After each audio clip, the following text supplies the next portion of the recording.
What's going on YouTube? Junk and Craft here. I'm not gonna lie, ever since Space Marine 2 came out, I found myself getting sucked back into the Warhammer hobby. Now this might be a little heretical, but I've always been a big fan of the Xenos races in 40k, and since the Tyranids play such a big part in Space Marine 2, I think it's a good time to design and print out my own Tyranid army. Normally if you were gonna create your own miniatures, you would probably load up Blender, but keep that crap out of here. Who needs Blender when you have Spore Creature Creator? Now let's start making some Tyranids. Okay guys, my goal for this video is to create a Tyranid Hive Fleet kill team using Spore Creature Creator.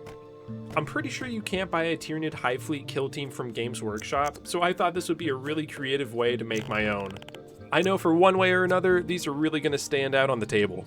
I decided to start working on the Hormigaunt first because they're a little bit smaller, and I think it would be pretty easy to convert a Hormigaunt into a Tyranid warrior.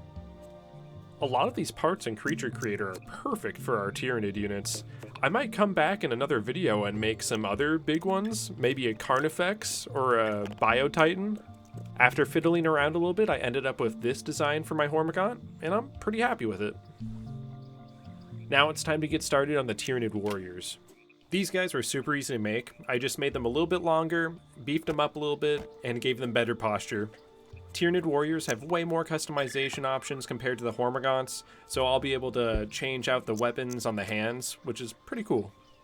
Now that we have our Tyranid warriors done, let's get everything printed out on my Ender 3 3D printer.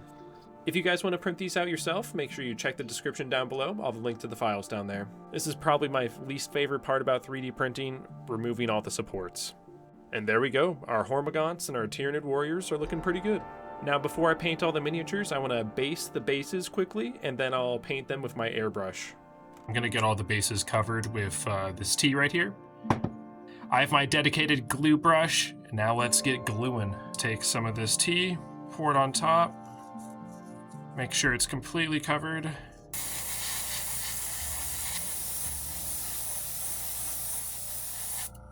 Now that we have our bases done, let's move on to painting our Tyranid miniatures. I decided to stick with the standard Tyranid pink and purple. I think it's going to look really good on those blue grass bases I made. Now I just need to super glue it to a base. And there we go. Now it's time to paint the Tyranid warriors. All FDM prints are challenging to paint, but these guys really did a number on my brush. And here we go guys, here's the Tyranid Hive Fleet kill team that I made in Spore Creature Creator.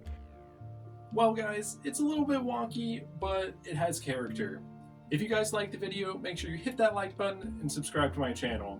And let me know, should I make a terrain board based off this blue grass? I think an icy terrain would be pretty cool. Okay, see you next one. Peace out.